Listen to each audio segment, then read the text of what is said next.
Good morning students. मैं मोहम्मद आरिफ राजा आप लोगों का हिंदी के क्लास में स्वागत करता हूँ। यह साखी है और यह पद्यांश पद्य जो है वह कबीर दास का है। यह दोहा मैं पढ़कर आप लोगों को बताऊंगा। पहले आप लोग मीनिंग देख लीजिए इसका। गोविंद मीन्स होगा ईश्वर, बलिहारी मीन्स होगा कुर्बान, बताए मीन्स होगा बताना, मैं मीन्स होगा अहंकार, साकरी मीन्स होगा तंग, समाही मीन्स होगा समाना, काकर मीन्स होगा कंकड़, पाथर मीन्स होगा पत्थर, खुदाए मीन्स होगा खुदा, पाहन मीन्स होगा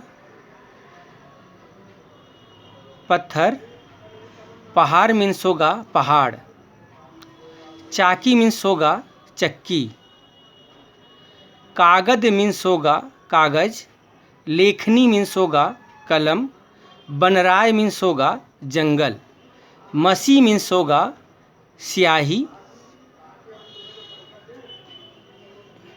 गुण मीन्स होगा गुड़। पहले वाला दोहा आप लोग देखिए।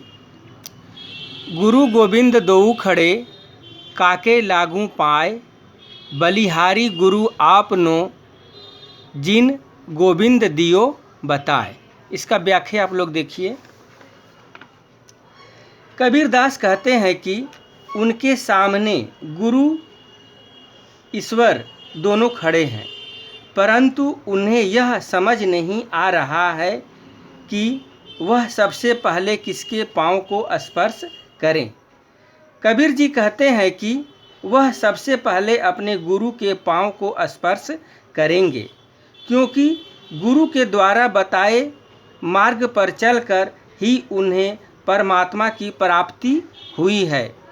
भाव यह है कि गुरु ही एक ऐसा साधन है जिसके द्वारा बताए गए ज्ञान के माध्यम से आप उस परमात्मा तक पहुँच सकते हैं।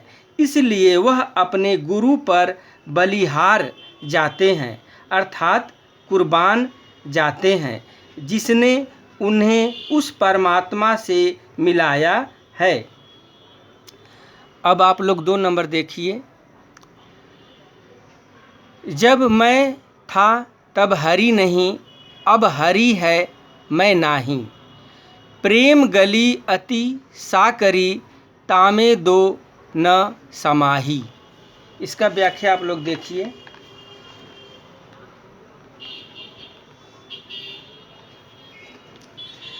संत कबीर जी कहते हैं कि जब तक मनुष्य में अहंकार की भावना होती है तब तक उसे परमात्मा का साक्षात्कार नहीं होता।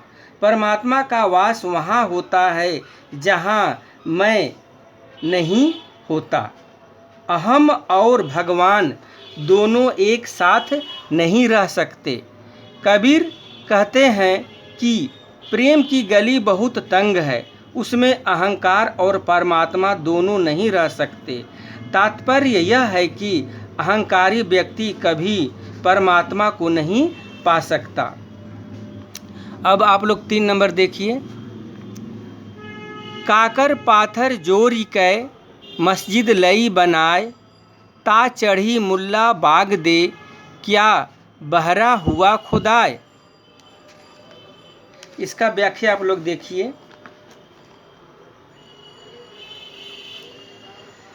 कंकड़ और पत्थर को एकत्रित करके ऊंची और सुंदर मस्जिद का निर्माण कर लिया गया है और उसमें मुल्ला जोर जोर से बोलकर बाग दे रहे हैं। लगता है जैसे खुदा अर्थात ईश्वर बहरा हो गया है। कबीर जी के कहने का अभिप्राय यह है कि भगवद भक्ति सच्चे हृदय से होती है, न कि मिथ्या वाह्या डंबरों और पूजा पाठ से।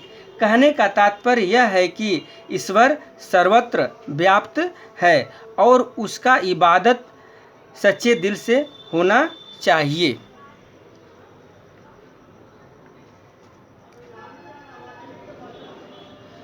अब आप लोग नंबर 4 देखिए।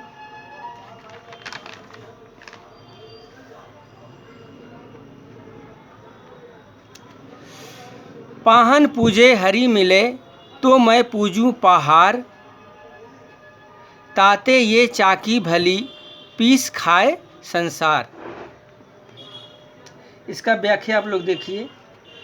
संत कबीर दास हिंदुओं की मूर्ति पूजा पर करारा व्यंग करते हुए कहते हैं कि यदि पत्थर पूजने से भगवान मिल जाएं तो वे किसी छोटे मोटे पत्थर को नहीं बल्कि पूरे पहाड़ की पूजा करेंगे।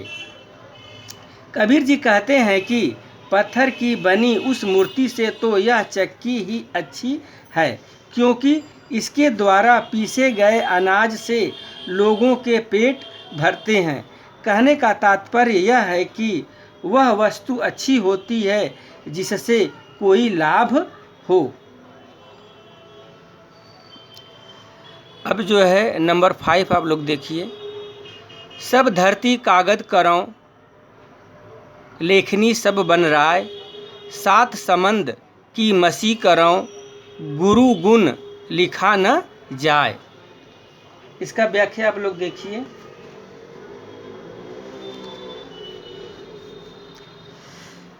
कबीरदास कहते हैं कि भगवान के अनंत गुणों का बखान नहीं किया जा सकता, उन्हें संपूर्ण रूप से लिखकर भी प्रकट नहीं किया जा सकता।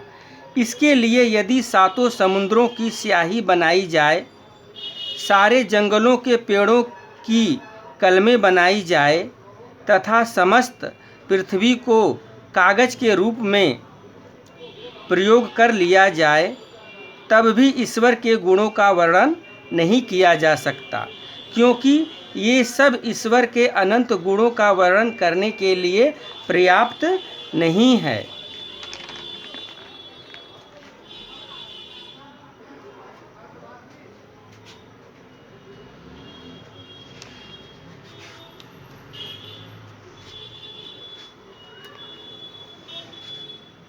धन्यवाद बच्चों।